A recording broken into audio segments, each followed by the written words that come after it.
malakas ang Diyos na buhay! Hallelujah! Hallelujah! Wow, praise the Lord. Punong-puno ang bulwagan.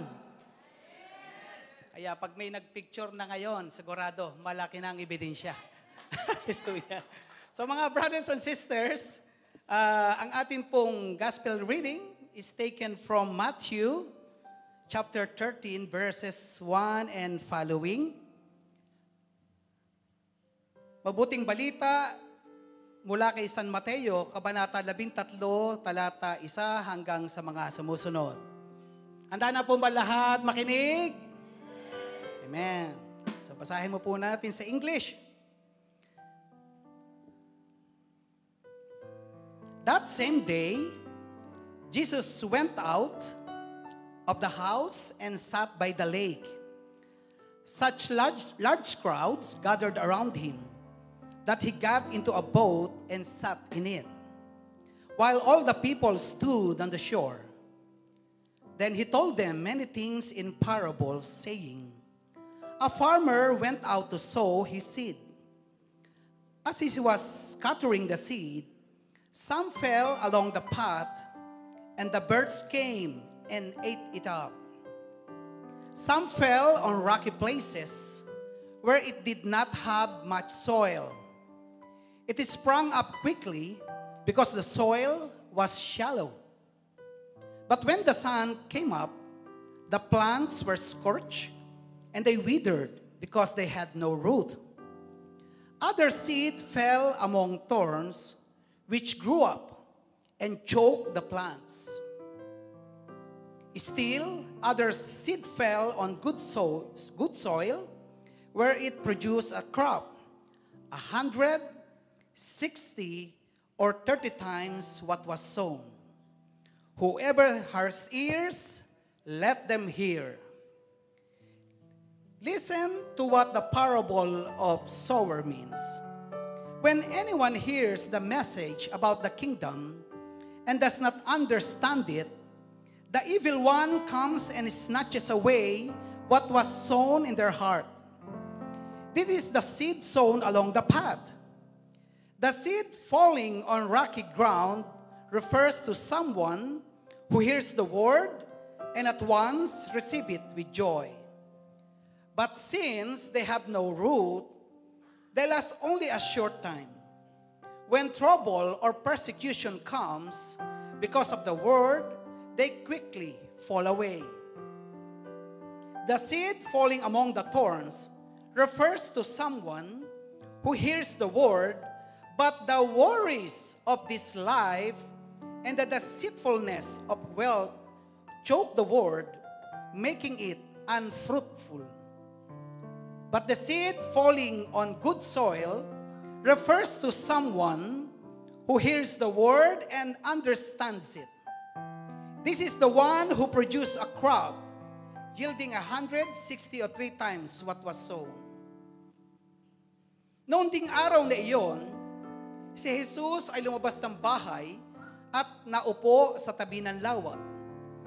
Dahil sa dami ng taong lumalapit sa kanya, sumakay siya sa isang bangka at doon naupo.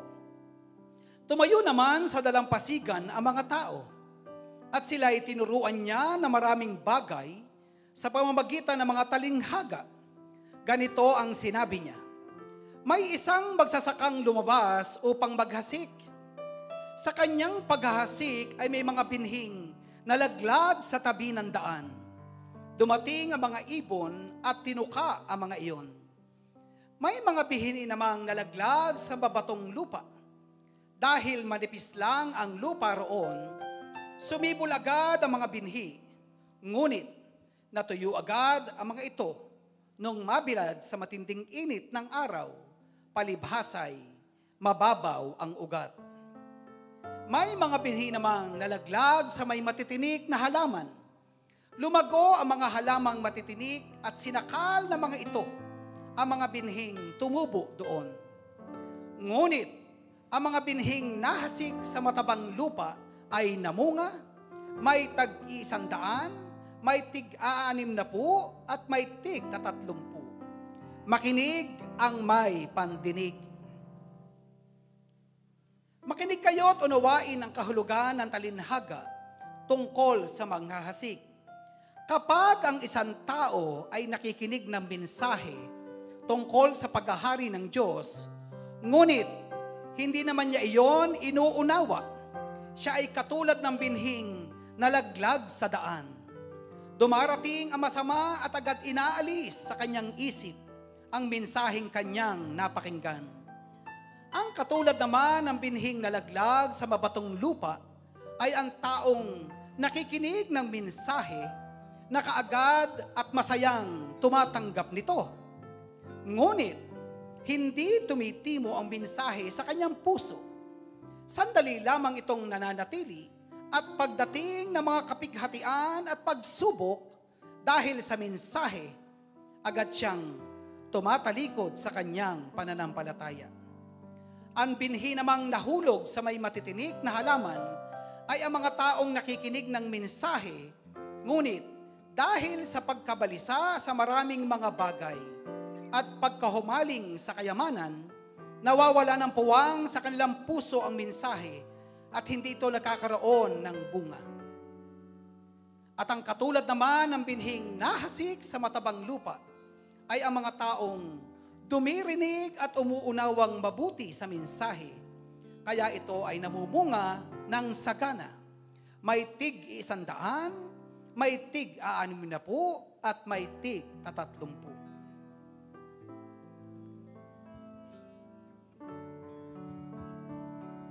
Sisters and brothers, ang mabuting balita ng ating kaligtasan.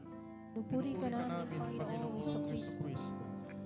Brothers and sisters, kada po tayo ay pumupunta sa simbahan, kada tayo dumadalo sa banal na gawain, ito ang nagsisilbing kapahingahan natin sa isang linggong nagdaan. Sa mga kabalisahan, sa mga naging problema, itong lugar na ito ang nagsisilbi nating sanktuaryo upang ang lahat ng mga problema pasumandali ay makalimutan. Kaya, now is a times of refreshing. And let us give it to God, our worries, and be refreshed by the Holy Spirit. Hallelujah. Hallelujah. Praise you, Jesus.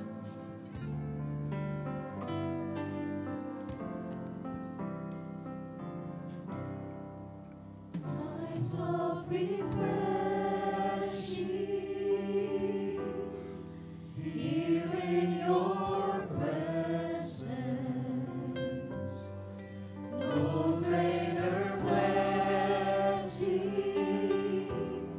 than being with you. My soul is restored. My soul is restored. My mind is renewed. There's no greater joy, Lord, than being with you. Times of refreshing. Hallelujah. Times of refreshing. Here in your presence, Your presence. no greater blessing Greater blessing. than being with you, Lord Jesus Christ. Being with you. Hallelujah. My soul is restored. Soul is restored. My mind is renewed. Praise you, Jesus. There's no greater joy There's no greater joy. than being with Once again, times of refreshing. times of Let the presence of the Holy God refresh you. here in your presence. Hallelujah. No greater blessing than being with you. My soul is restored. My soul is restored. My mind is renewed.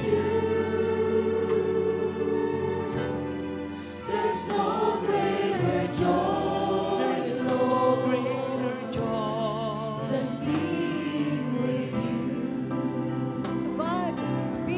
highest glory. To God be the glory. To God be the glory. To God be the glory for the things He has done. With His blood He has saved me. With His power He has raised me. To God be the glory for the things He has done. To God be the glory. Jesus. Be the glory. To God be the glory. To God be the glory for the things He has done.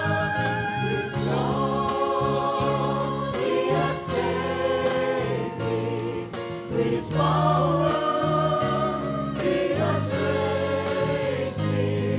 To God be the glory for the things He has done. Amen.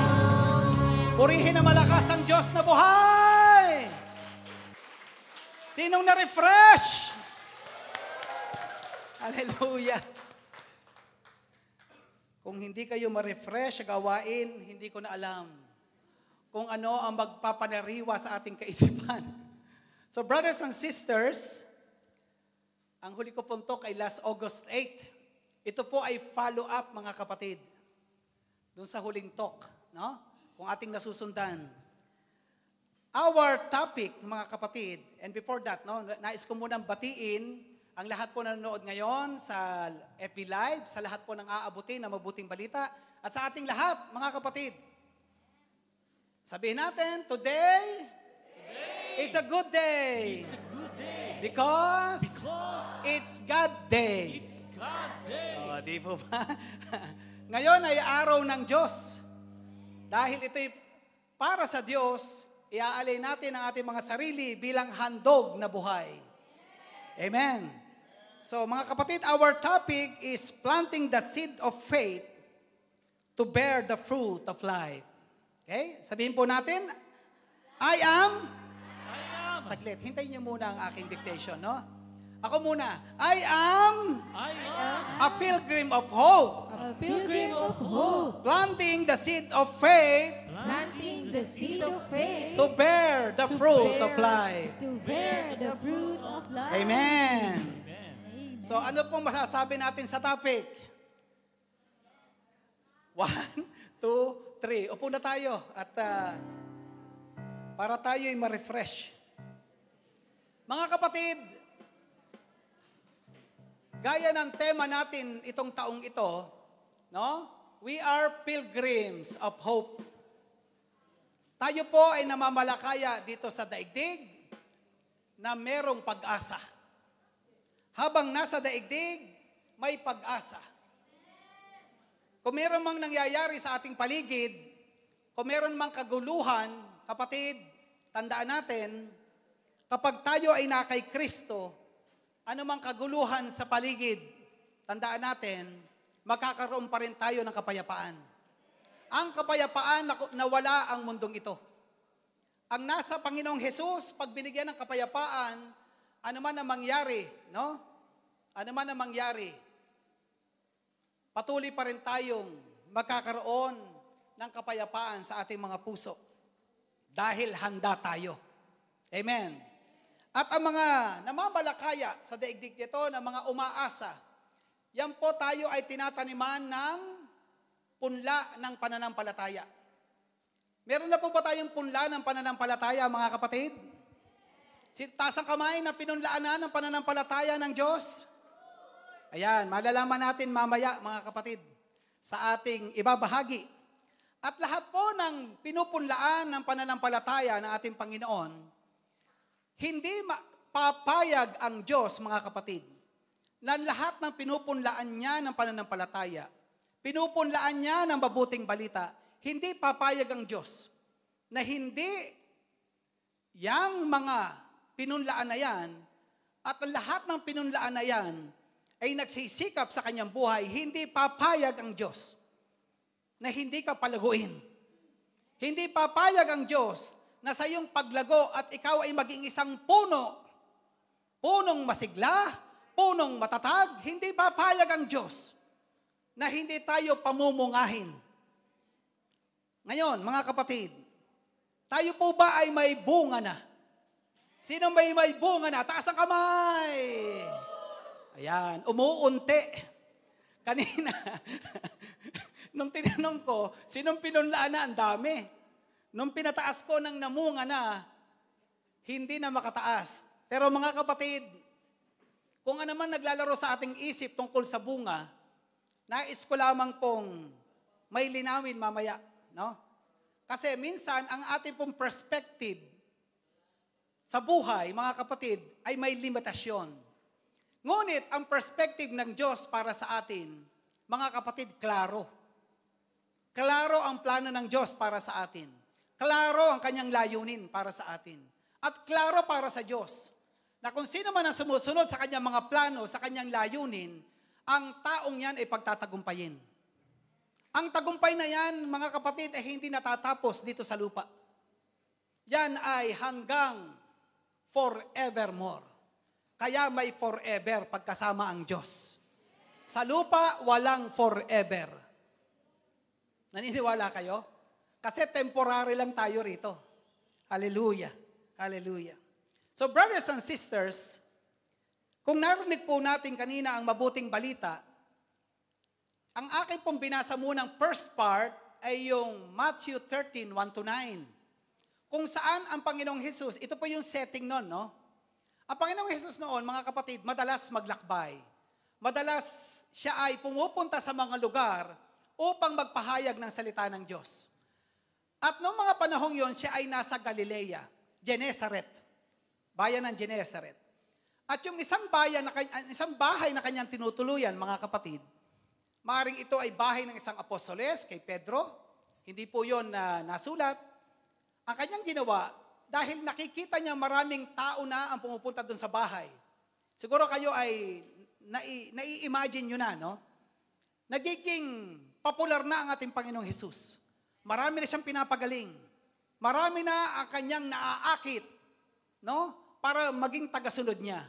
At dahil doon, yung kanyang bahay, marami ng tao ang laging naandoon, nag-aabang sa kanya.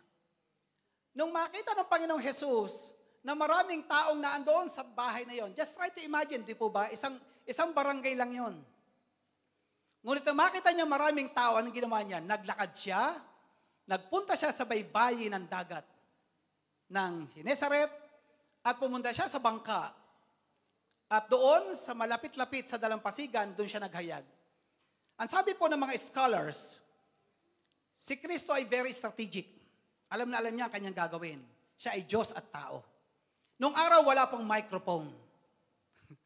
Walang microphone. Just try to imagine. Paano mo marireach out with your voice if your voice is not modulated? Gaya na kay Brother Eric. Kahit wala akong mic, kaya kong abutin ang kabilang kwarto, mga kapatid. Ganyan po ang trabaho ng trainer.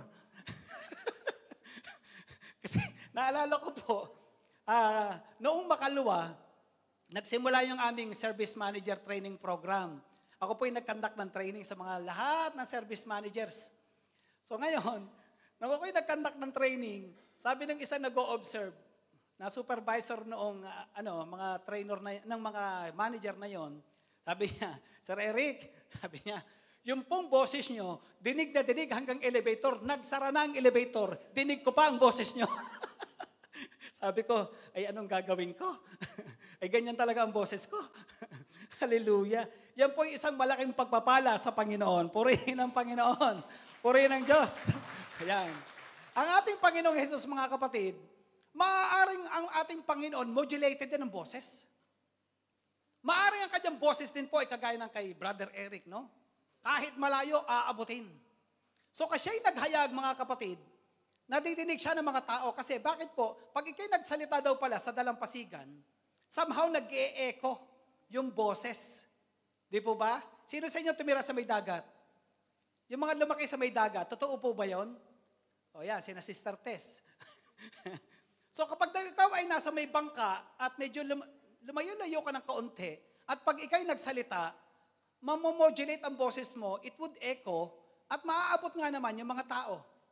At kanyang inihayag itong mabuting balitang ito sa pamamagitan ng metaphor, no, yung talinhaga. Ang ating Panginoong Hesus, mga kapatid, ay madalas magsalita sa talinhaga. Just try to imagine kung sa panahon ngayon, kaming mga preacher ay laging magsasalita sa inyo sa talinhaga.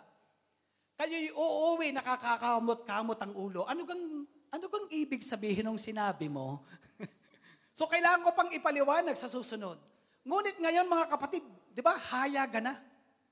Straight to the point. Ang Panginoong Hesus, kung maghayag nung araw, patalinhaga. Bakit? Alam niya, marami na sa kanyang nakikinig na naninira sa kanya. Marami sa kanyang nakikinig, ang purpose ay hindi talaga makinig. Kaya po, ang sinabi niya doon sa dulo, sa verse 9, makinig ang may pandinig. Kanino nyo naririnig yon? Si Brother Ron, laging sinasabi yun, di po ba? Meron pong ibig sabihin yun, mga kapatid. Bakit sinasabi ng Panginoong Hesus, makinig ang may pandinig? Listen to those who has ears. Those who hears. So, ang Panginoong Hesus, nung siya'y naghayag nung araw na yon, mga kapatid, kanyang inihayag ang tungkol sa saan po, mga kapatid? Binhi. Binhi na inihasik sa lupa. So, ang kanyang paghahayag po, mga kapatid, nung araw na yon, according to mga theologians, marami sa kanyang audience sa mga panahong yon, magsasaka. Kasi most of the time po, kapag siya'y naghahayag, mga kapatid, nung araw, ang una kanya pong naakit, mga kapatid, nung siya'y naghayag sa Matthew 5, doon sa 8 Beatitudes, ang marami po sa kanyang audience ay mangingisda. Ngayon, dahil naging popular ang ating Panginoon, nahayag ang kanyang katanyagan, ang kanyang pagpapagaling. Pati yung mga magsasaka ng araw ay talaga namang naakit na sa kanya. Kaya po, noong siya'y naghayag noon, kanyang ipinahayag ang tungkol sa binhi. At yung talinhagang yun po, mga kapatid, ay hindi naunawaan ng mga alagad, kanyang mga tagasunod. At eventually, kanya pong ipiniliwanag sa verse 18. At ang sabi niya, mga kapatid, makinig kayo at unawain ang kahulugan ng talinhaga tungkol sa manghasig. Nakita niyo, mga kapatid, binibigyan niya ng emphasis ang makinig kayo. Unawain ninyo ang kahulugan. Brothers and sisters, sa panahon ngayon, marami na tayong nakinig o narinig na mabuting balita, kapahayagan. Di po ba? Sa pari, sa amin, ilang taon na po kaming naghahayag. Si Brother Ron ay 16 years na. Going 16 years. Ako po ay almost 14 years. Walang tigil yon, no? Kung may tigil man, ay bakasyon. Ang dami na, mga kapatid. Sa dami ng ipinunla po sa atin, at ang iba rito, bago. Marami ay nagsiuwian na. Sa maraming pinunlaan, mga kapatid, ng salita ng Diyos, ano na kaya ang nangyari sa mga taong pinunlaan? So ngayon, atin pong pagninilayan, mga kapatid, what is that seed? Ano po yung seed na ipinunla sa atin na dapat nating palaguin? Paano natin palalaguin ang butong ito, binhing ito, na ipinunla sa atin? Ano yung ipinunla ng Panginoong Hesus, mga kapatid? Ano yung seed na yon? That is the Scripture. the Word of God. Ang salita ni Kristo. Ang salita ni Kristo, mga kapatid, laging ipinapahayag sa atin upang tayo ay ano? Ang sabi ng Panginoon, Jesus, makaunawa. No? To understand. Kaya nga po ang Santa Iglesia Katolika ay mayroon tinatawag na 7 gifts of the Holy Spirit. Iba pa yung fruit of the Holy Spirit. One of the gifts of the Holy Spirit is gift of understanding. Gift of understanding. Yung pong understanding na yon, mga kapatid, ay yung hindi understanding na dinidefine ng mundong ito. Na kapag merong exam, nasagutan mo, naunawaan ko. Na kapag merong gagawin for anything, sa gawain, sa bahay, nagawa mo kasi bakit? Matalino eh. Kasi smart. Hindi po yon.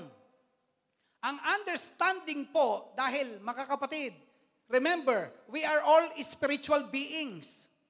Hindi lang po tayo binubuo ng katawan. Binubuo tayo ng kaluluwa at espiritu. Inihahanda tayo ng Diyos sa kanyang pagbibinhi para saan? Sa isang paghanda na kung saan hindi abot ng pananaw ng mundong ito. And that is what? Para sa kanyang kaharian sa langit. Nasaan po ang langit? Sino nakakaunawa sa langit? Hindi natin alam kung nasaan ang langit. But according to Catholic Church, alam niyo po ang langit, it is the state of being, sabi nila. Pag ikaw ay joyful, langit ang nadarama. Di po ba? Langit ang aking nadarama. Wag natin kantahin. Ang galing ng choir, laging ready, no? So, kapag langit ang ating nadarama, nasa langit tayo. Naniniwala tayo nun? Kapag tayo ay malungkot, pag tayo punong-puno ng problema, nasaan kaya tayo? Nandito pa rin sa mundo. Nasa mundo pa rin.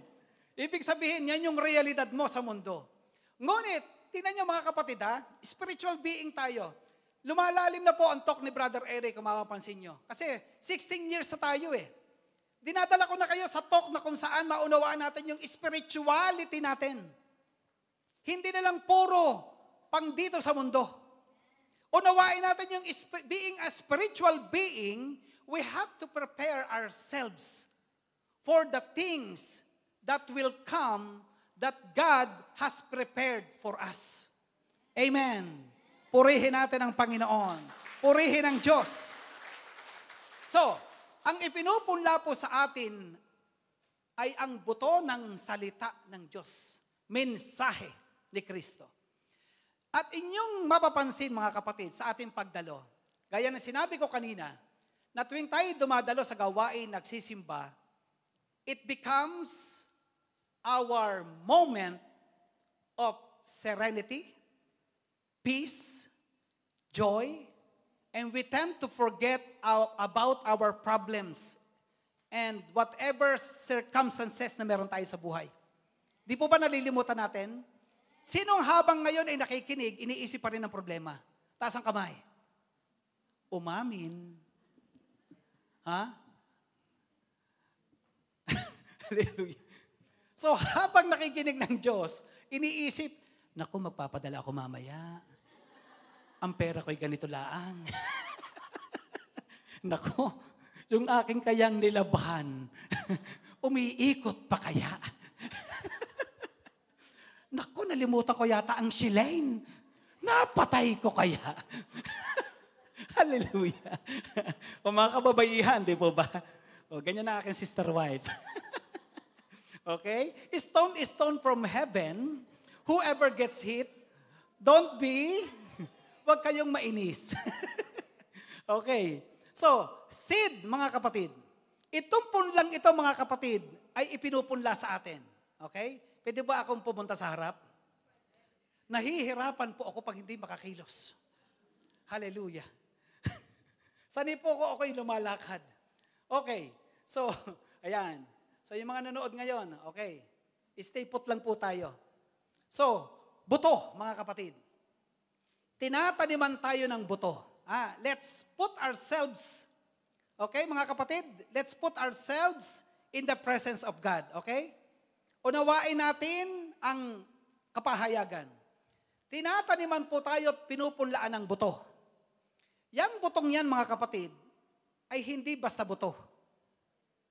Ang butong ito ay hindi basta-basta po pwedeng itanim na gaya ng ating napagnilayan. Ang buto raw po na basta na lang inihasik. Okay. Anong ginamit ng Panginoon? Na kanyang kapahayagan na yon, ano ang kanyang pinagtularan? Noong araw po mga kapatid, ang mga magsasaka, pag naghahasik, yung mga Palestino daw, sabi ng mga historian, halimbawa, nilagyan nila ng hukay, di po ba? Yung mga nagsasaka rito, no? Kapag daw sila naghasik, meron talagang nalalaglag. Kasi bakit? Kung maghasik yung mga yan, no? Talagang scattered. At sa paghasik, may nalalaglag talaga sa batuhan, may nalalaglag talaga sa dawagan, at meron naman talagang nalalaglag sa matabang lupa, di po ba? So ngayon, ang Panginoong Jesus, sa kanyang paghahayag, mga kapatid, in-emphasize niya kung ano ang nangyayari doon sa lahat ng mga napunlaan na lupa. Ngayon, sino ang lupa? Tayo ang lupa. Tayo po ang lupa. Sino ang naghahasik? Ang Diyos ang naghahasik. Okay? Unawain po natin, no, mga kapatid. Ngayon, ang sabi ng Panginoong Jesus, yung kanyang unang talinhaga, ang sabi sa verse 18, kapag ang isang tao ay nakikinig ng mensahe tungkol sa pag-ari ng Diyos, ngunit hindi naman niya iyon inuunawa, siya'y katulad ng binhing na laglag sa daan. Yung unang seed ay sa daan. Dumarating ang masama at agad inaalis sa kanyang isip ang mensaheng kanyang napakinggan. Mga kapatid, merong kasing nakikinig kahit nasa banal na gawain para lang niyang dinaanan. Para lang niyang dinaanan ng salita ng Diyos. Pagkatapos ng gawain, tanungin mo, anong iyong natutunan? Hindi ko alam, hindi ko na matandaan. Ano ga ang iyong iniisip? Ay ako'y magsasaing pa, ako'y magluluto pa, ako'y maglalaba pa. Praise the Lord. Yan po ang hinahasikan sa daan. Na kapag nakarinig ng salita ng Diyos, agad nawawala ang buto. Kasi bakit? Kinukuha ng masama. Sino po yung masama? Ang ating kaaway, ang demonyo sa ating mga buhay. Mga kapatid, totoo ang demonyo, di po ba? Sinong hindi naniniwalang wala tayong kaaway? Maniwala tayo, mga kapatid. Kasi nasa renewal po tayo. Kapag tayo hindi naniniwalang walang demonyo, tingnan nyo ang mga katabi nyo. Anong mukha niyan? Sige nga, tingnan nyo. Mukha ba yan? Mukha ba yan? Lupa na dinaanan lang? Tingnan nyo. Iyan pa ang mukha ng lupang dinaanan? Hindi. Hindi? Okay, hindi daw. Ang katulad naman ng binhing nalaglag sa mabatong lupa. Okay. Mabatong lupa. So alam natin yun, no? Ay ang taong nakikinig ng mensahe na kaagad at masayang tumatanggap nito. Wow! Ito raw po yung nakarinig, ay ang ganda! Bless na bless ako! Hallelujah! Okay? At ang sabi rito, ngunit hindi tumitimo ang mensahe sa kanyang puso. Ang taong ito, kapag nahayagan, hanggang katawan lang. Ito yung taong kapag nakarinig, hanggang katawan lang ang manifestation. Ang ganda! Ay! Pero, paglabas sa real world, hindi na tumimo ang kanyang narinig. Kasi bakit? Sandali lamang itong nananatili. No? Mayroong isang linggong pag-ibig sa kanya ang salita ng Diyos. Friday, nung ako'y nakarinig ng salita. Sabado, naging busy sa trabaho. Linggo, tumawag ang aking kapatid. Lunes,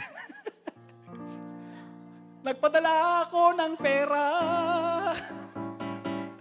Martes, napuno ako ng sulirani. Miyerkules, napuno na ako ng mga problema. Huwebes, nag-isip akong wag umattend ang gawain. Ngunit nung merong nag-akay, naakay pa rin ako pagdating ng Biyernes. Purihin ang Panginoon. Purihin ang Diyos. So, ganyan daw po pinupunlaan. Sa kanya, 1 linggo lang yung pag-ibig sa salita ng Diyos. Kasi bakit? Wala eh. Pag dumating ang problema, kaya nga po inihayag ko last time, anong level na ba po tayo ng worriness? Sino ang level 1? Sino ang level 2? Sino ang level 3? Okay? Itong taong ito, I think nasa level 3. Itong ating binasa ngayon. Okay? So, ang sabi rito, pagdating ng mga kapaghatian at pagsubok dahil sa mensahe, agad siyang tumatalikod sa kanyang pananampalataya. So, hindi na dumalo sa gawain. Okay? Ito naman, tingnan natin, nasaan ba tayo? Ang bihi namang nahulog sa may matitinik na halaman ay ang mga taong, matitinik na halaman, ay ang mga taong nakikinig ng mensahe, ngunit dahil sa pagkabalisa sa maraming bagay at pagkahumaling sa kayamanan, nawawala ng puwang sa kanilang puso ang mensahe at hindi ito nakakaroon ng bunga. So ito, sino ang mga nahasikan na rito? No? Sa matitinik na halaman. Sino dito ang matinik na halaman? Matinik lang. Okay? Matinik na halaman. So, mga kapatid, ang sabi ng Panginoon doon, nawawalan daw po ng puwang sa kanilang puso ang mensahe. Kasi bakit? Dahil nasa Qatar, kailangang magtrabaho, dahil ang daming kailangang padalhan ng remittance, kailangang mag-overtime, hindi mo masisisi ang mga taong to. Dito sa Qatar, mapalad po tayo dahil bakit? Kapag maganda ang trabaho mo, you wouldn't be able to relate yourself to those people who are having a suffering sa kanilang trabaho. Kasi po, ako, kagaya ko, napupuntahan ko yung sa industrial dati. Ang yung accommodation namin, maganda. Tanungin niyo si Brother Sunny. So, hindi nakakaranas yung mga yan ng difficulty. Pero papaano yung mga taong nakakaranas ng difficulty? Na kailangan kumayod ng kumayod. Mga kapatid, mamaya atin pong pagdinilayan yan. No? Kasi bakit? Laging may reward ang Panginoon sa mga taong nagsisikap. Amen. Purihin ang Panginoon. Purihin ang Diyos. Ngayon, sa verse 23, ang sabi rito, at ang katulad naman ng binhing nahasik sa matabang lupa. Sinong matabang lupa? Taas ang kamay. Sinong mataba na lupa? Taas ang kamay. Okay, mga kapatid. Tingnan natin kung naandito na tayo sa kategoryang ito. Ito daw po ang mga taong dumirinig, umuunawang mabuti sa mensahe. Umuunawa, mabuti. Kaya't ito ay namumunga ng sagana, may tig-100, tig-60 at may tig-30. Yan. Ni-research ko po ito. Ano po ba ang mensahe ng Panginoon kapag sinabing tig-100, tig-6 at tig-30? Saan po ba tayo sa reward na yon? Yan, pagnilayan po natin yan. Brothers and sisters, ang punla po na ibinibinhi sa atin mga kapatid, hindi pantay-pantay. Ang lahat ng pinupunlaan mga kapatid, depende yan sa pagtanggap ng taong pinunlaan. Kung tayo ang lupang mataba na, ang sabi sa ating binasa, naniniwala ako, tayo ay matabang lupa, lahat ng nandito. Amen? Amen? Parang ang hina ng sagot nyo. Parang ako layata ang confident na kayo'y mataba na lupa. Okay? So kasi marami sa mundo ngayon ang nagpapataba physically. Totoo yan. Nagpapataba physically, but spiritually malnourished. Spiritually malnourished. Nakita nyo? So ngayon, ano yung punlang iyan para po lalo nating mapalago, mapataba. Kailangan natin ng seed. S-E-E-D. Hindi ko na patatagalin. Ano yung letter S? Hulaan natin. We need sacraments. Bilang isang Katoliko, mga kapatid, ang sakramento ay napaka-importante sa atin. Ano yung 7 sacraments?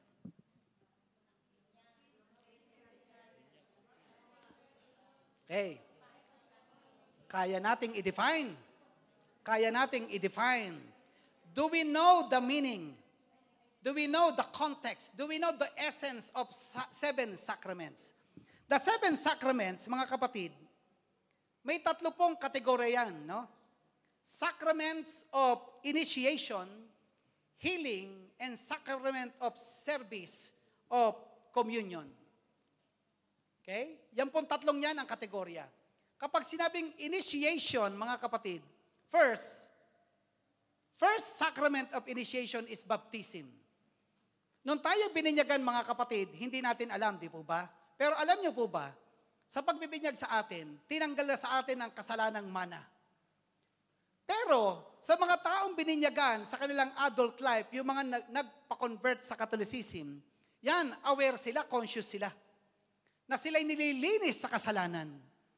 And hindi may aalis na tayo, hindi magkasala. What is the next sacrament? Confirmation. Ngayon, kapag ilang taon ang confirmation? 9 to 13? Something like that? So kasi bakit? May ganap na tayong pag-iisip. So kayang-kaya na nating ma-confess ang ating mga kasalanan, kaya doon, ang sabi ng pare, confirm. So baka ibang iniisip nyo pag sinabi kong confirm. No? You are hereby confirmed. Confirm. Anong ibig sabihin na pag ikaw ay confirmed? Confirm na ikaw ay nilinis sa kasalanan. Confirm. Dahil bakit? Confirm na tinanggap mo ang pananampalataya. And the next initiation is what? Eucharist. The Holy Eucharist. The Holy Eucharist, mga kapatid, lagi naming ipinapahayag kasi bakit? Mula ako naging EM, talaga namang somehow lumalim ang aking pangunawa sa banal na Eucharistia. Dahil bakit? This is the summit, the pinnacle of Christian faith. Dahil this is the highest form of worship. Pinakamayaman na pagsamba. Kompleto, mga kapatid. Yan po ay initiation. And the other meaning is justification. Okay, the next is what? Sacraments of healing. Ano yon? Reconciliation. Confession. Mga kapatid, ang healing po ay hindi lang natin makakamit pagdating sa renewal. The healing comes first when we attend the Holy Eucharist. Through the sacrament of reconciliation. Kaya pagka tayo ay nakarinig ng salita ng Diyos, at pag tayo nahihirapan, chino-choke tayo ng mga problema. No? Chino-choke tayo ng problema, mga suliranin, yung mga past sins natin. Binobomba tayo ng kaaway, kapatid. go for confession. Kasi bakit?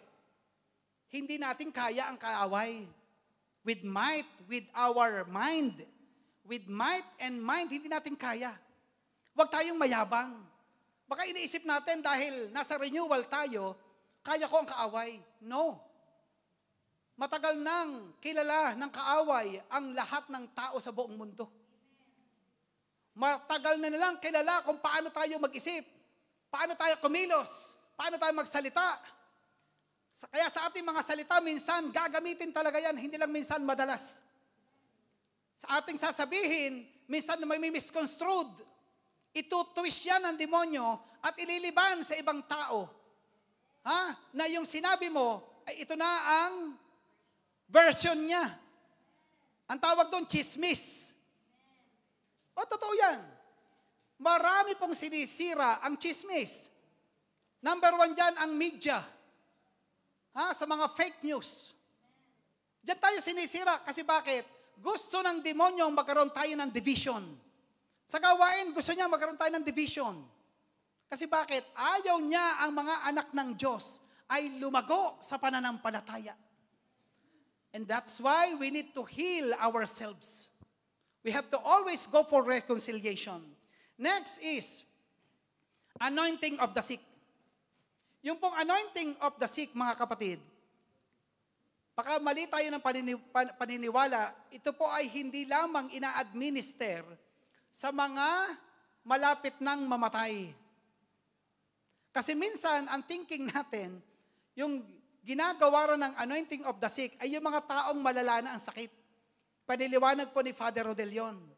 Hindi, ipaliwanag nyo sa inyong prayer group, sabi niya.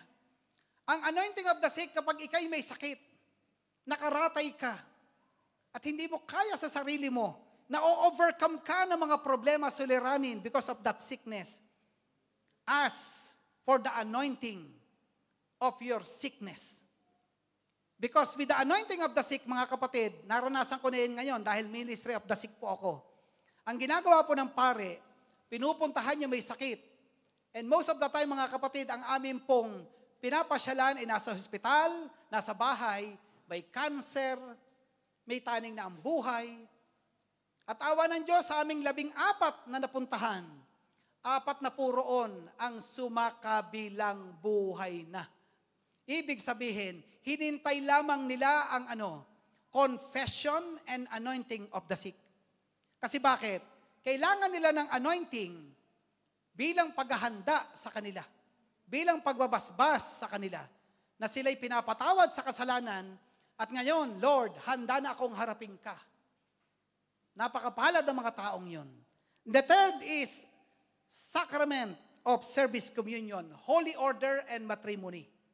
So itong sacraments na ito, alin po rito ang ating nagagawa?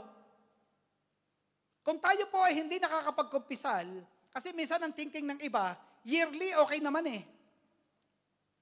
Banal ka ba? Yearly? Nagkakasala lang ba tayo once in a while? Ay yung isip nga natin, hindi natin i-control eh. Kayang i-control. Sa pag-iisip ng masama. Yung bibig natin, hindi natin kayang i-control. Ang kilos natin, hindi natin kayang i-control. Magkakasala at magkakasala tayo. Go for confession. Alam niyo, ang mga taong takot mag-confess, ito stone is stone from heaven. Whoever gets hit, magalit na kayo. Hindi totoo to, ipinapasabi to ng mga kaparian. Ipaliwanag nyo sa inyong mga prayer groups. Huwag kayong matakot pumunta sa pari at ipahayag ang inyong mga kasalanan. May secrecy po iyon. Ito po ang siste sa Sacrament of Reconciliation. The Sacrament of Reconciliation, mga kapatid, hindi lang po yan nagaganap the moment na punta ka ng simbahan, then you are given absolution, then that's it. No. We are all spiritual being. The moment you decided that you will surrender your sins to God and you will confess, mga kapatid, the Holy Spirit is already working in you. Ang banal na Espiritu Santo na ang nag-uudyok sa atin. And the moment we reach the church, mga kapatid, at pumila na tayo doon, kahit nakikita tayo ng mga kakilala natin, wala na tayong pakialam doon. Ichismis ka man. Uy, nakita ko si Brother Eric na andoon sa sacrament. Makasalanan pala iyon. Hello? Araw-araw, minuto nakakasala tayo.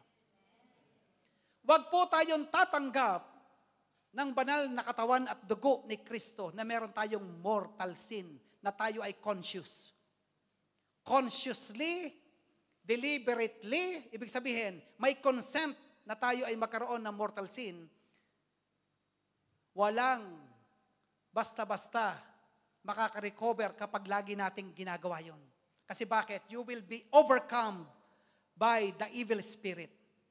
And ito, mga kapatid, ang konsensya po natin, ito pinaliwanag sa amin about conscience. Kapag tayo, ang tao raw po ay nagkaroon ng callousness, nagkaroon na ng kalyo ang konsensya, at ito po, ang sabi ng mga pare sa formation, most of the time, ang nagkakaroon ng kalyo sa konsensya, ang naglilingkod sa simbahan. Gaya ng mga pariseyo, nakita niyo mga pariseyo ng araw? Nagkaroon na sila ng kalyo kasi bakit? Spiritual pride. I am the authority. Pari ako. Yan diba mga pariseyo ng araw? Anong sabi ni Kristo? Mga hangal, sabi niya. Mga ipokrito, sabi niya. Kayong mga pariseyo, para kayong nicho. Ang puputi ng labas, ang loob, bulok na bulok. Ang sakit. Kapag tayo sinabihan ng ganon, di po ba? Parang pang-alimura na sa atin yon. Pero totoo yun ngayon sa atin. We have to really restore that. Kung ating seed ngayon, yung punlang itinatanim sa atin, ay para bang nakikita natin, nararamdaman natin, sa buhay natin, ay para bang ayaw lumago. 16 years na sa gawain, ganun pa rin ang karakter. Ganun pa rin ang behavior. Ganun pa rin ang attitude. Kapatid, it's about time to grow. Walang magsasabi sa atin na tayo ilalago, kundi ang salita ng Diyos. Amen. Purihin ang Panginoon. Purihin ang Diyos. Okay. Pasensya na kayo. Mainit. Mainit ang panahon. Next, letter E. Ngayon, nakakapakinig tayo ng salita ng Diyos, mga kapatid. Letter E, we have to enrich it. Kailangan natin ng enrico. Enrich. Yan po, pangalan ko, enrich. Okay? Kailangan nating palaguin, pagyamanin ang butong iyan na itananim sa ating mga puso at kalooban. Ito mga kapatid, bakit minsan, madalas may mga tao, kahit naglilingkod mapansin nyo, may mga taong naglilingkod sa simbahan, hindi ko nababanggitin ang taong makamundo kasi bakit? Talagang makamundo, hindi nakikinig. Pero mga taong simbahan, bakit nagiging sakitin? Ito paliwanag sa inyo, may nabasa ako. Ganito pala yon. Bakit tayo nagkakasakit? How to be healthy, physically, spiritually, how to be healthy.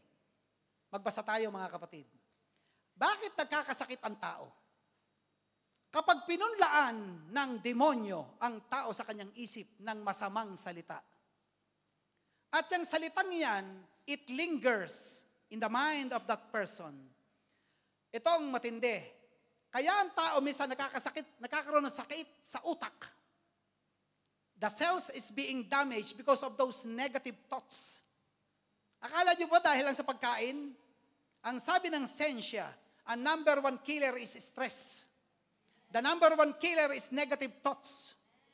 Kapag yung negative thoughts na yan ay dinala natin sa puso, especially pag nagkaroon tayo ng inggit, nagkaroon tayo ng galit sa tao, nagkaroon tayo ng matinding selos, Gusto nating sakalin yung tao. Kaya kayo huwag kayong magpaka-epekto sa nangyayari sa Pilipinas sa mga politicians. Siguro baka gusto niya ng sugurin na politik. Gusto ko siyang sakalin. Diyos ko, hindi naman alam ng politicians na galit kayo sa kanya.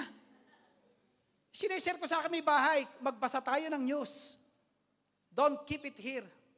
Just keep it here and then, kalas. You cannot do anything. Kalasan mo ang iyong sarili. Yun ibig sabihin ng kalas. Okay? So, mga kapatid, pagka ipinunla natin sa ating isip ang negative thoughts, dinala sa ating puso, ano mangyayari? Magkakaroon tayo ng hypertension.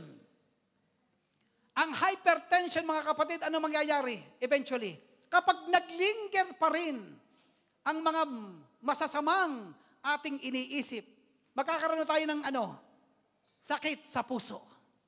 At ang sasabihin ng doktor, anong gamot? Capsule. Tablets.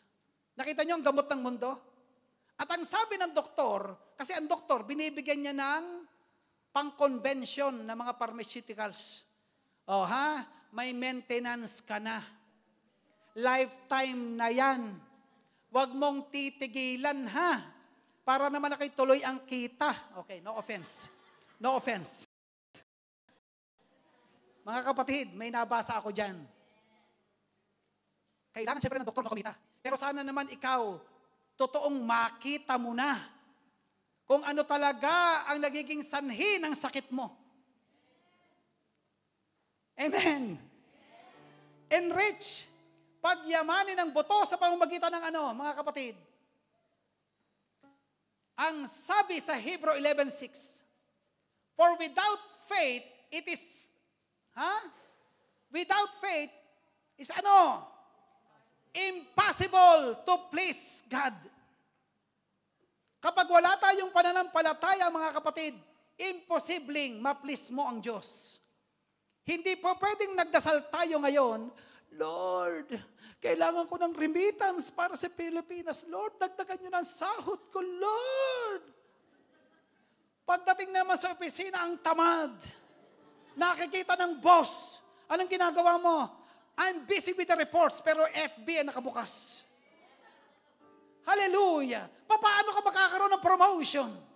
Paano ka makakaroon ng increment? Your action is against to what you desire. Ang action natin, mga kapatid, importante. Galit ang espiritu sa ganyan. Dasal tayo ng dasal, ngunit ang ginagawa natin is against to what we desire. Dapat hanggang sa trabaho, hanggang sa bahay, whatever you desire, do it according to what God pleases for you to do. Amen. Amen. Hallelujah. Praise the Lord. Romans 10:17, faith comes from hearing the word of God. Sa taong gustong lumago ang pananampalataya, ang kanyang buto'y gustong lumago. Kailangan natin ng salita ng Diyos. Yung salita talaga ng Diyos, hindi salita ng tao. Hindi po pwedeng sabihin natin, sabi kasi ni Alam mo yun? Sabi kasi ni gawin ko to. Kapatid, kailangan mo mag-invest. Ganito, gato gawin mo. Sinunod mo. Anong nangyari? Bakit ka na-scam? Kasi bakit? Lack of understanding. Sa all areas of our life, mga kapatid, kailangan may pangunawa. Hindi po pwedeng magaling ka lamang sa isang area ng buhay mo. Kung magaling ka sa finance, wow, good. Magaling ka sa pagpapamilya, better. Kung ikay magaling sa paglilingkod, ang spirituality malago, that is the best. Kasi bakit? Kapag ang spirituality natin is on high, binigyan tayo ng wisdom ng Panginoon, tandaan nyo, yung isinare ko, yung will of life, lahat ng areas mo palalaguin ng Diyos yan. Gaya ni Solomon. Gaya ni Haring David. Gaya ng mga magagiting na hari noong araw. Amen. Purihin ang Panginoon. Purihin ang Diyos. So, ang sabi sa Proverbs 3, 5-6, trust in the Lord with all your heart and lean not in your own understanding. Kapag sariling pangunawa po natin ang pinairal natin sa ating buhay, tandaan mo kapatid, ano man ang planuhin mo, papalpak at papalpak yan. Kasi bakit? Your own understanding lang ang pinairal mo.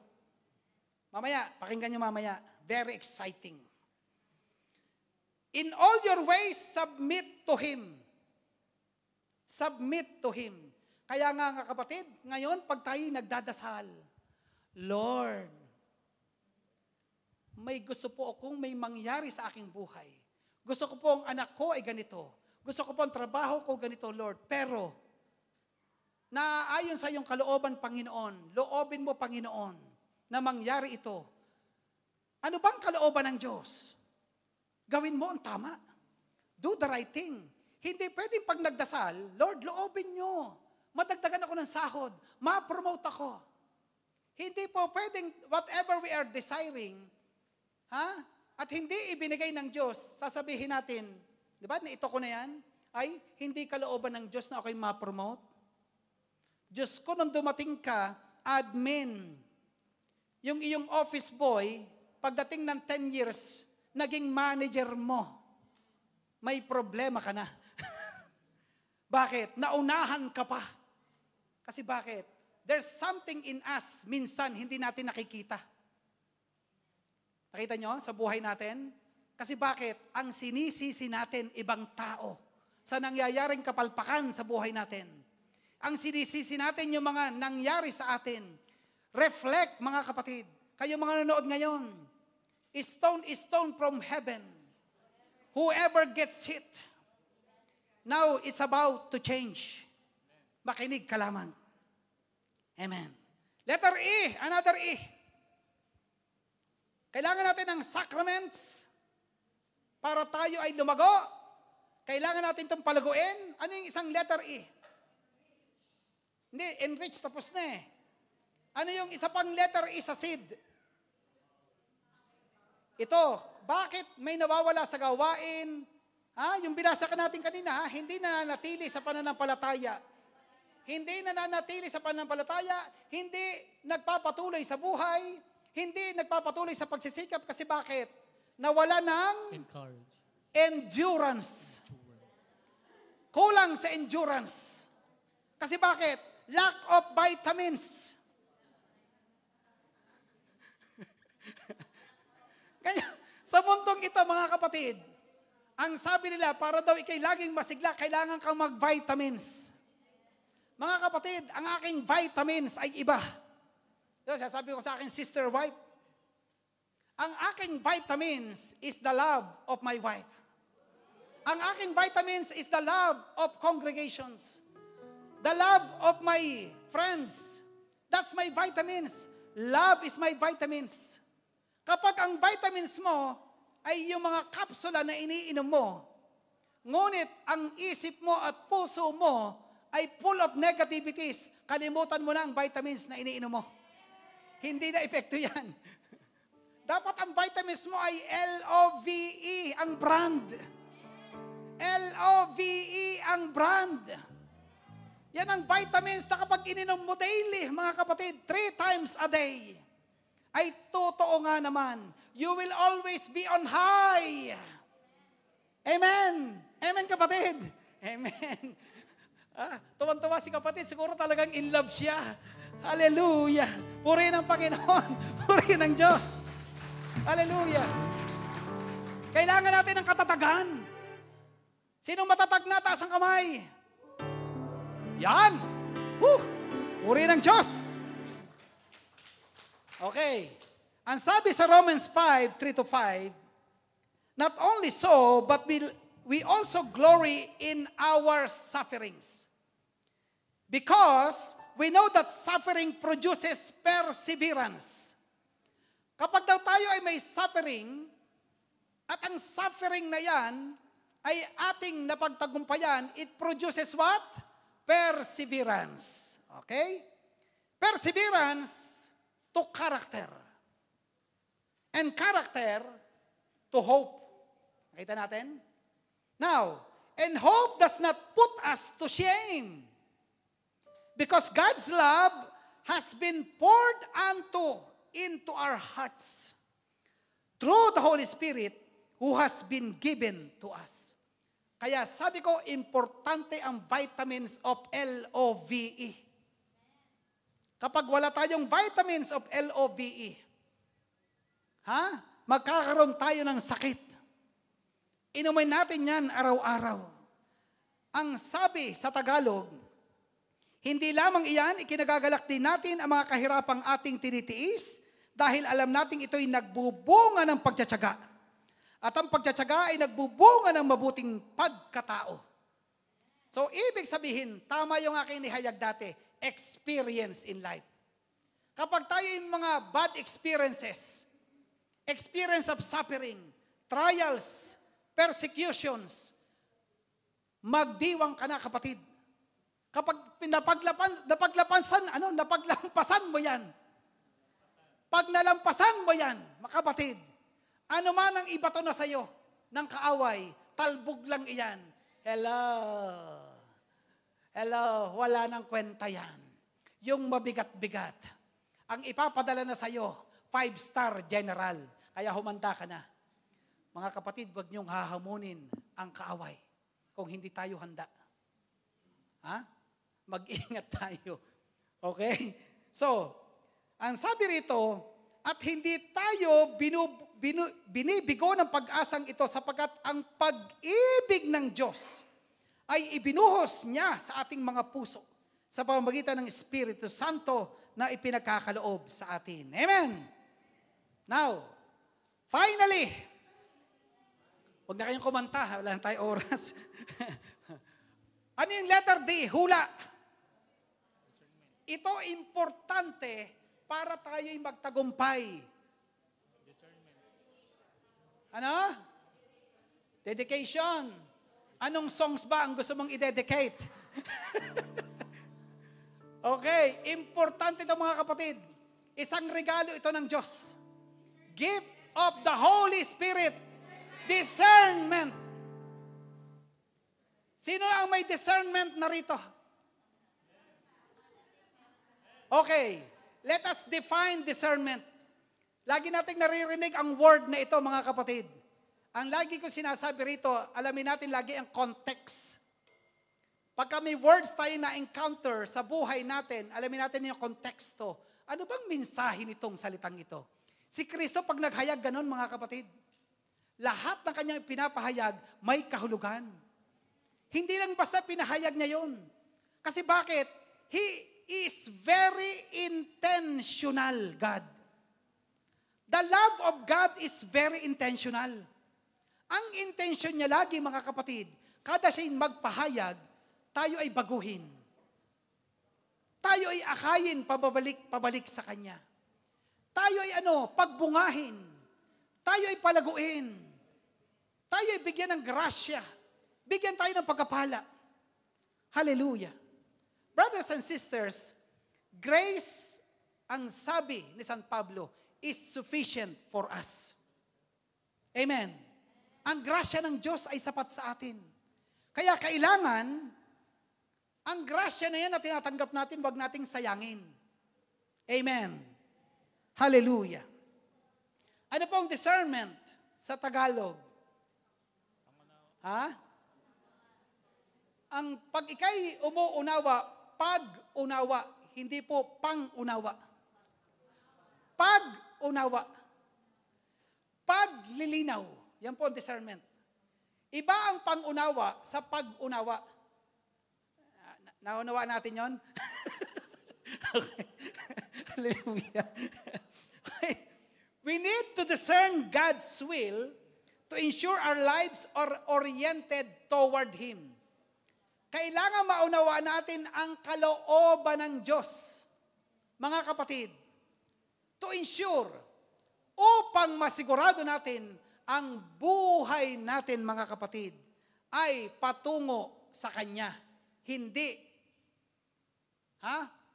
palayo sa Kanya. Naniniwala ako mga kapatid, lahat tayong nandito sa loob, may discernment. Kasi pinili niyong dumalaw linggo-linggo. Amen. Purihin ang Panginoon. Purihin ang Diyos. Ngayon, sa inyong pakikinig, ang kailangan lang mga kapatid, kailangan nyo lagi ng vitamins. Kailangan lagi natin ng kailangan natin ng food. Salita ng Diyos. Ang katawan ni Kristo na ating tinatanggap, yan ang mga foods natin, spiritual foods. The holy body and blood of Christ. Na kada tinanggap natin yang katawan ni Kristo, nakapakinig tayo ng salita ng Diyos na si Kristo pa rin. Mga kapatid, maaatake ka ba ng kaaway mo? Basta-basta? Kahit yung kaaway mo na tao, kahit yung tao sabihan ka ng hindi maganda, you can easily deflect those. Why? Kilala mo ang sarili mo sa harap ni Kristo. Kaya huwag tayong magpa-epekto mga kapatid. Kung may naninira sa inyo, kapitbahay, kasama sa trabaho, basta kumanta lang kayo. Ako ang kapitbahay nyo. Ako si Kristo, handang tumulong sa inyo. Ano bang kanta yun? Batibot pala yun. Hallelujah. Batibot pala yung nakanta ko. Hallelujah. So, think of discernment as our spiritual detective work. Yan. Isipin daw natin na ang discernment, pag-unawa, parang detective na siyang gumagawa para sa atin. Kasi bakit? Ano po ba ang discernment? It is the process, ang definition ng simbahan. It's the process of quietly listening to your heart and soul. Quietly listening to your heart and soul to figure out, para daw ma-figure out natin which choices. Ano ba ang dapat nating piliin? Which feelings and opportunity is coming from God? Kapag daw po, sabi ng simbahan, na ang ating lahat ng pinipili, lahat ng ating dinadama, lahat ng oportunidad na dumarating sa atin, it is leading you toward peace and goodness, then your discernment is right. Ito ang discernment, mga kapatid. Discernment is not about choosing between obvious good and evil.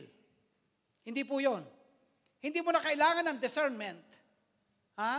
Na kapag papunta ka na sa gawain, nakita mo ang iyong barkada na matagal mo nang hindi nakikita. Hi, friend! Long time no see, friend! Ang tagal na natin hindi nakikita, friend! Friend, lumabas naman tayo ngayon.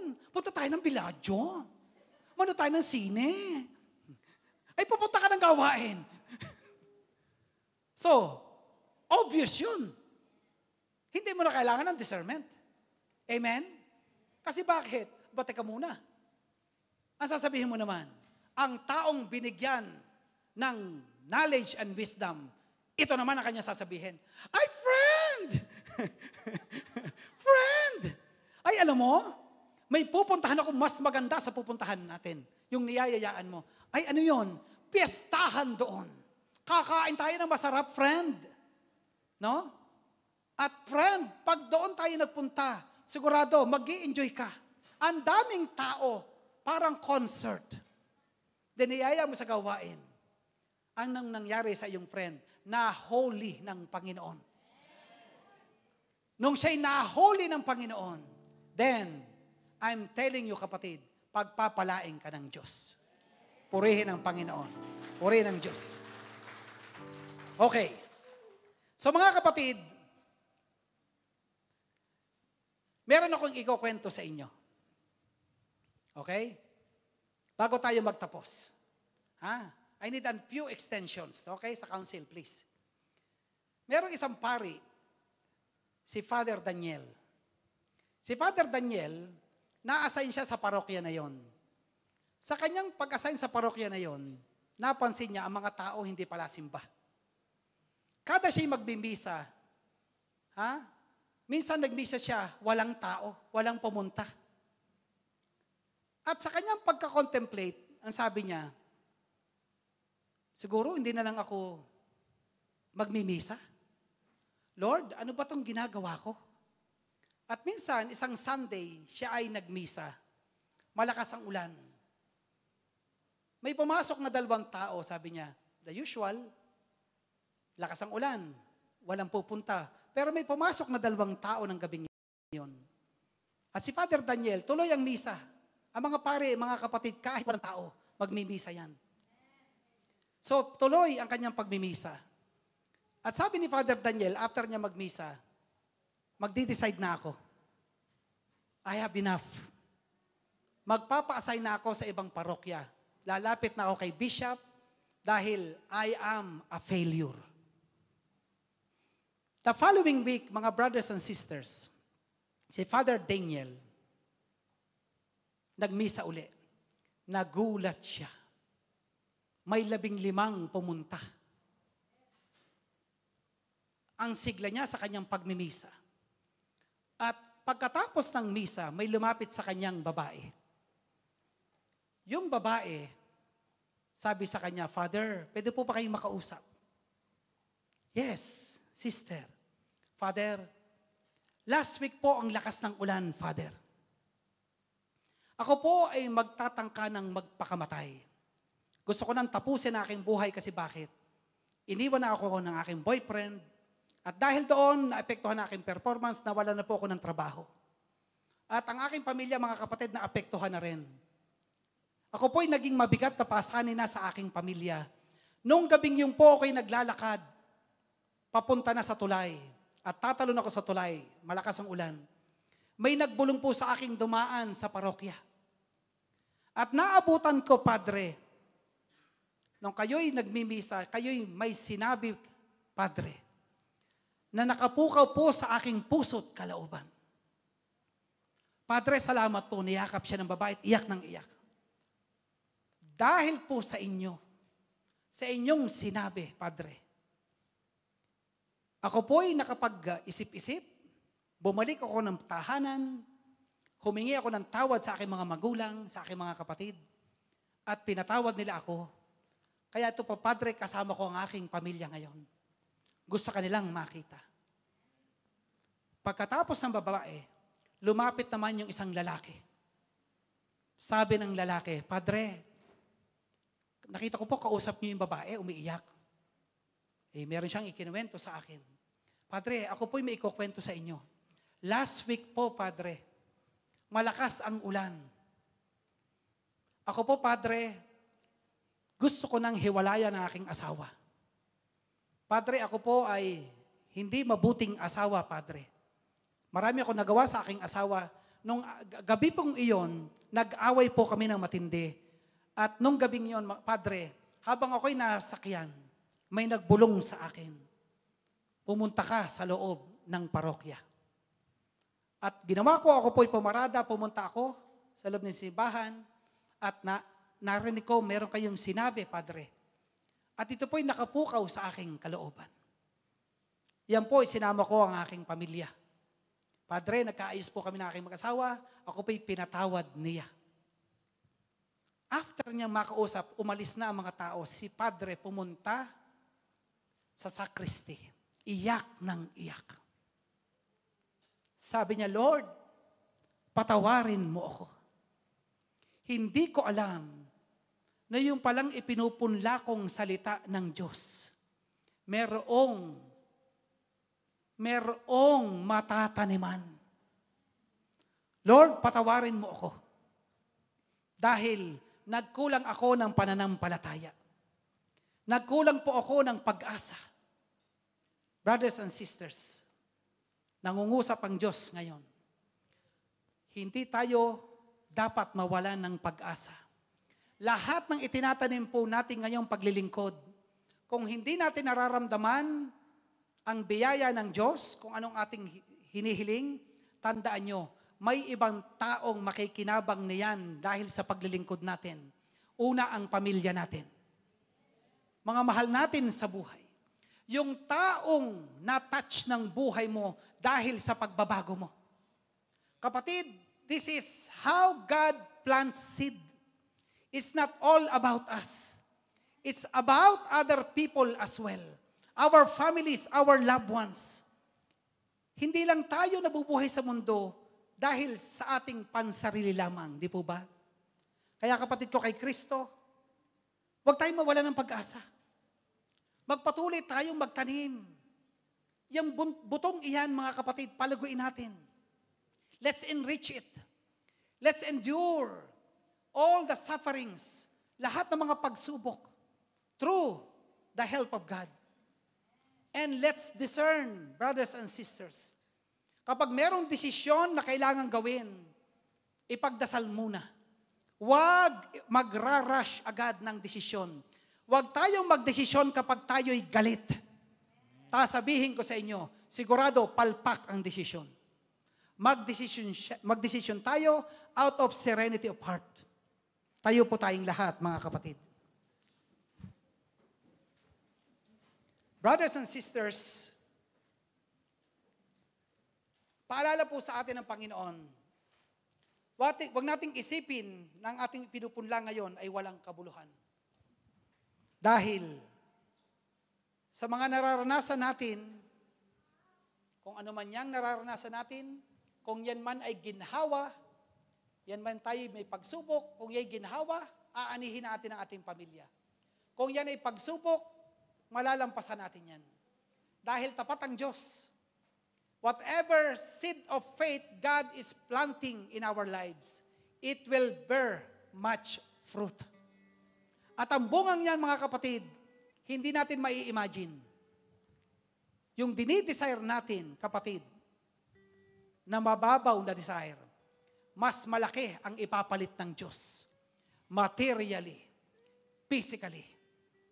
Whatever is that wealth that you wanted to acquire, especially spiritual wealth, spiritual nourishment. Amen. God will make a way always where there seems to be no way.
Let's have the song, brothers and sisters.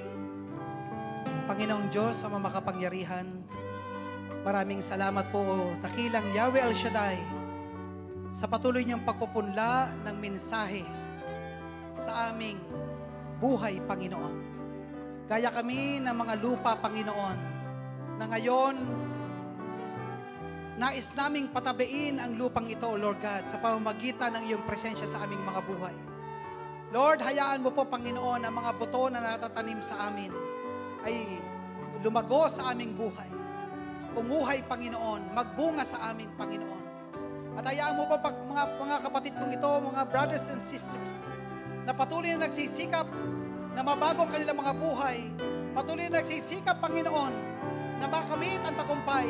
Ikaw, O Diyos, ang makasama nila lagi sa araw-araw na kanilang mga buhay. Hallelujah! Hallelujah! Hallelujah!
Taas po natin ating mga prayer requests at sama-sama nating ipanalangin iyan. Dahil ninanalig tayo na ng palataya, the seed of faith also works in all these things that we lift up to God. Niniwala tayo at hindi tayo magsasawa na itaas lahat ng ating panalangin sa Diyos dahil naniniwala tayong balang araw ay tayo'y Kanyang tutugunin. Panginoong Jesus, Ikaw ang salita na nagkatawang tao. Salamat, Panginoon, dahil hanggang ngayon ang salita mo'y buhay, ganap at mabisa. Salamat po, Panginoon, dahil ang salita mong yan ay nagsisilbing mensahe sa aming buhay at umaakay sa amin sa landas na matuwid, sa landas na nag-aakay patungo sa Ama. Panginoon, pagpalain niyo po, O Lord God, ang lahat ng mga prayer requests ng aking mga kapatid. Lagay niyo sa tapat ng inyong mga puso. Naniniwala kami, Panginoon, sa pagpupunlaan niyo po sa amin. Kasama rito, pinupunlaan niyo ang aming mga mahal sa buhay. Pinupunlaan nyo ang aming mga magulang, mga kapatid. ang mga taong itinataas namin sa iyo.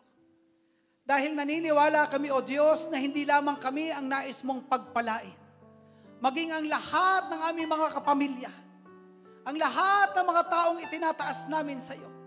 At ganun din po ang lahat ng aming mga desires, ang lahat ng aming mga ninanais, mga planuhin sa buhay.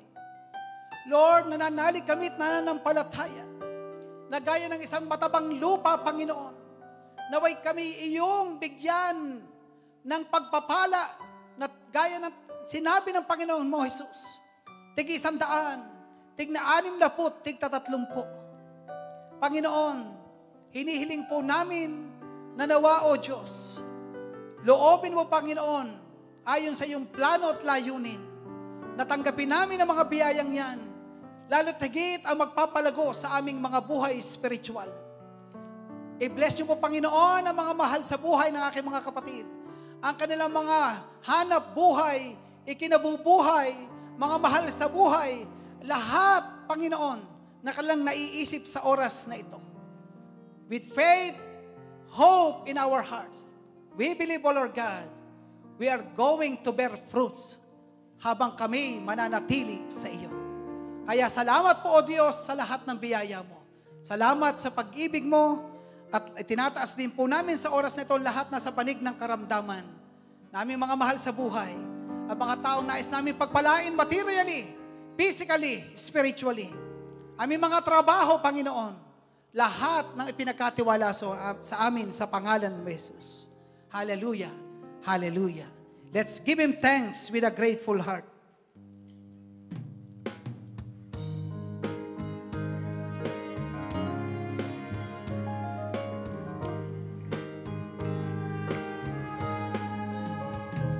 Give thanks with a grateful heart.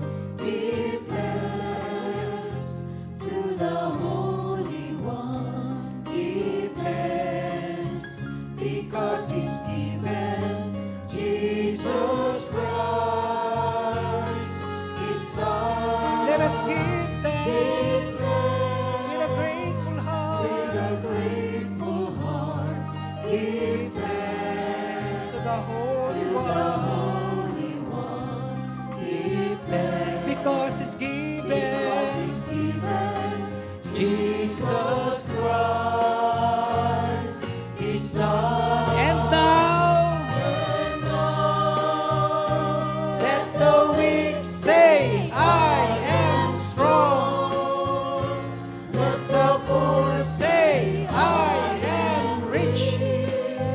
because of what the Lord has done for us. And now, let the weak Say, I am strong. let the poor Say, I am rich. I am because rich. of what the Lord has done for us. Give thanks. We give thanks. We give Hallelujah. Mga